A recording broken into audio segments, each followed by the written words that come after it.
Here's a fact of life. People don't always say exactly what they mean. We might say, I'm fine, when we really mean, I'm having a crappy day, but I don't want to burden you with that. We use euphemisms to soften the blow when we fire someone, or break up with someone. Communication often involves this kind of subtext, a term Gotham writers defines as the meaning beneath the dialogue, what the speaker really means, even though he's not saying it directly.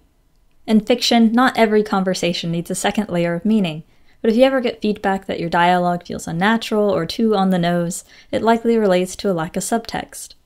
The remedy to this can be found in the words of Janet Burroway. If you're aware as you're writing that both characters have their own desires and conflicting emotions, if you allow them to reveal some of their feelings and hide others, they will become authentic and believable. Now let's look at specific ways to create nuanced conversations between characters. A contradiction between a character's words and body language can provide a glimpse into hidden thoughts. A liar might say, I don't know, but the way she licks her dry lips suggests she knows more than she's letting on. Flirting also entails nonverbal cues and dropping hints to see if another person reciprocates our feelings. We might stand a little closer, or invite someone over to our house as a way of expressing romantic interest. We can see body language subtext in action in the historical drama Gone with the Wind by Margaret Mitchell. This scene features the story's two main characters, the flirtatious Scarlett O'Hara and the charming Rhett Butler. Rhett has just given Scarlett a new bonnet as a gift. Right before they exchange dialogue, there's a passage describing Scarlett's internal musings. She notices Rhett staring at her lips, and she assumes he's going to try and kiss her. She debates about whether or not she wants him to, but ultimately decides she'll allow it because it would be exciting and entertaining for him to fall in love with her. Here's the dialogue that follows. But he made no move to kiss her. She gave him a sidelong glance from under her lashes and murmured encouragingly, So you always get paid, do you? And what do you expect to get from me? That remains to be seen. Well, if you think I'll marry you to pay for the bonnet, I won't, she said daringly, and gave her head a saucy flirt that set the plume to bobbing. His white teeth gleamed under his little mustache.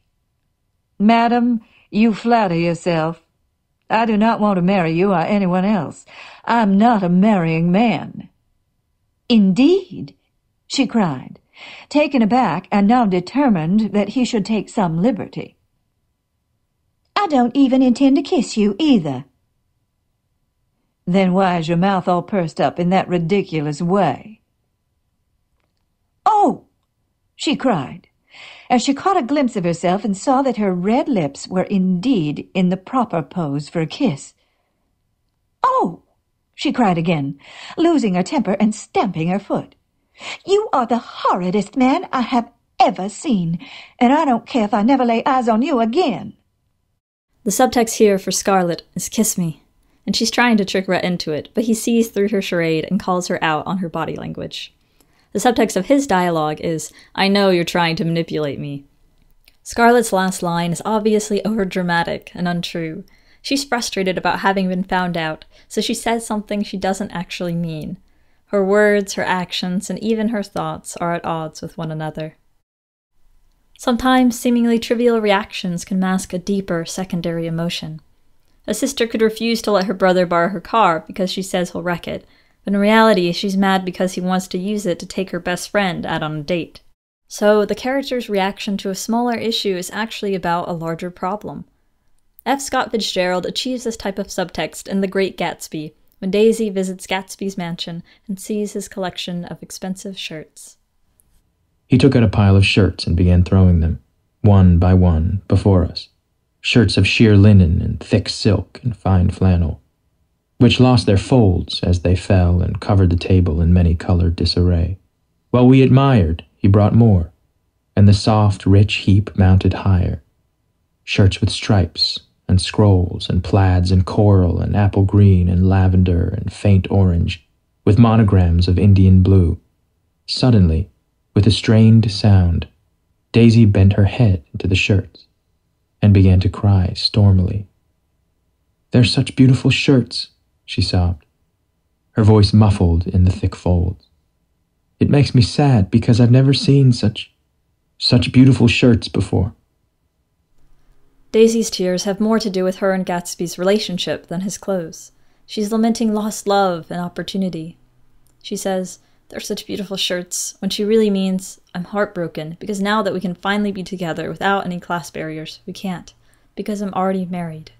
This scene shows up again and again in articles that discuss subtext, and the reason it's such a memorable moment is because there's a second conversation hidden beneath the surface-level dialogue.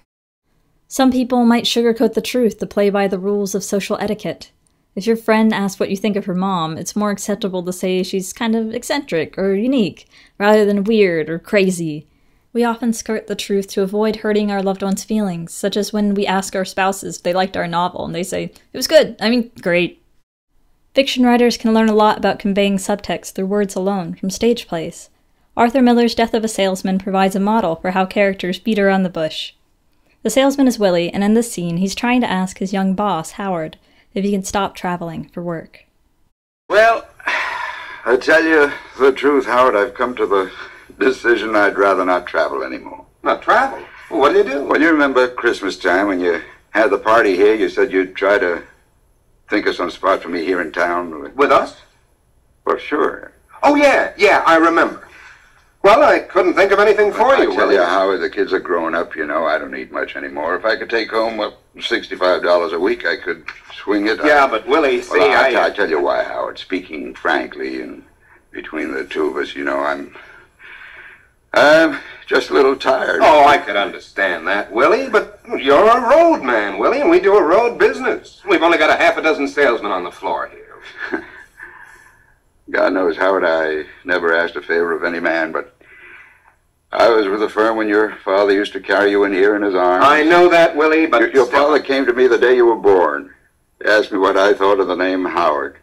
May he rest in peace. I appreciate that, Willie, but there just is no spot here for you. If I had a spot, I'd slam you right in, but I just don't have a single solitary spot. The subtext of Willie's dialogue is a desperate plea.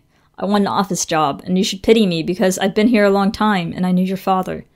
Howard's replies, meanwhile, are all variations of no, with the implication that Willie isn't good enough of an employee for a non-traveling position.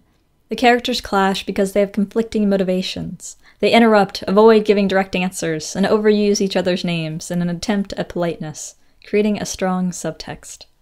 In interrogation scenes and arguments between lovers, it's common to see implied accusations. If a police officer asks you, "What were you doing last Saturday, huh?" you can be pretty sure they're insinuating you were somehow involved in the crime. This type of implied accusation is used in Harlan Coben's thriller novel, Tell No One. The first-person narrator, Dr. David Beck, is taken in for questioning about his wife's murder. His interrogators are Special Agents Nick Carlson and Tom Stone. Carlson and Stone exchanged a quick glance. "The name Sarah Goodhart has surfaced in connection with an ongoing investigation," Carlson said. "What investigation?" I asked.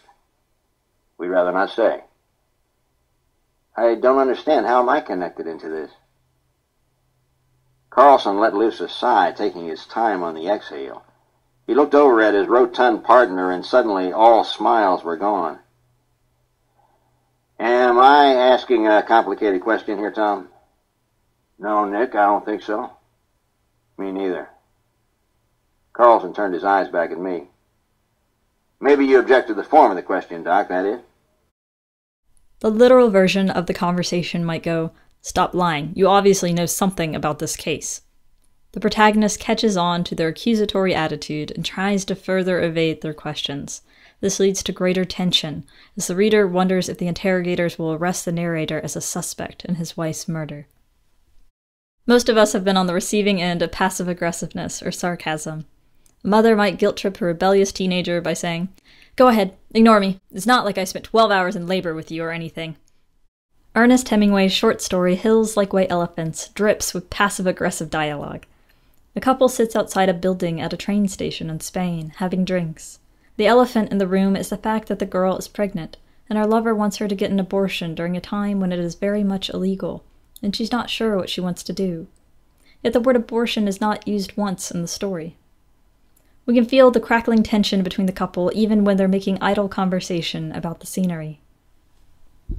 They look like white elephants, she said. I've never seen one. The man drank his beer. No, you wouldn't have. I might have, the man said. Just because you say I wouldn't have doesn't prove anything. They both seemed to be overreacting to a simple comment, hinting at a deeper issue between them. The girl's frustration isn't really about her lover failing to acknowledge her white elephants comment, but about a larger problem in their relationship. He no longer shows affection toward her now that she's pregnant. As their conversation goes on, we get the sense that she feels the relationship is doomed, even if she does get an abortion. But if I do it, then it will be nice again if I say things are like white elephants, and you'll like it. In real life, we rely on this type of subtext to broach difficult conversations. Here, the white elephants are a vehicle the characters use to indirectly discuss the relationship problems, without having to face the pain of confronting hard questions directly. Hemingway is known for his minimalistic style, and you probably notice that the story reads more like a stage play or a screenplay. His style adheres to his iceberg theory of writing, also known as the theory of omission. He once stated, "If a writer of prose knows enough about what he is writing about, he may omit things that he knows, and the reader, if the writer is writing truly enough, will have a feeling of those things as strongly as though the writer had stated them. The dignity of movement of an iceberg is due to only 1/8 of it being above water." Essentially, this means that sometimes less is more. Hemingway gives his readers little context, allowing his dialogue to speak for itself, putting the responsibility of dissecting its meaning into the reader's hands. Vague references to a simple operation enables the author to talk about a taboo subject like abortion. Similar types of euphemisms can be used for other touchy topics. In any given scene, a character might hold back their true emotions to avoid hurting another person, embarrassing themselves, showing vulnerability, or facing a hard truth. We rely on subtext when we have something to lose, like our pride, safety, comfort, or happiness. However, we might misinterpret someone's intentions and assume they're angry at us when they're only frustrated at the situation. We might mine for a subtext that doesn't exist and asking our partners what they meant when they said nothing was wrong. We might miscommunicate our own feelings, making someone think we dislike them, when in fact we're just tired. Sometimes we're unaware of our own feelings, yet others can still sense our true emotions through the words we choose and our nonverbal cues. That's the beauty of subtext. It creates conflict, which makes for an engaging story. When characters skirt around a tough conversation, it puts readers on the edge of their seats with anticipation, as they wait for the truth to bubble to the surface. We itch to know how the exchange will play out, and what consequences the characters will face. During a first draft, it's okay to have placeholders that state the character's direct meaning. But when you go back to revise highly emotional scenes, try to have the characters convey their thoughts without explicitly stating them. Your readers will pick up on the subtext and be more engaged as a result. You're giving the audience a puzzle to solve and adding realism. As a writing exercise, imagine a conversation between two characters. Determine their initial relationship. Are they a married couple, a boss and an employee, a suspect and an interrogator?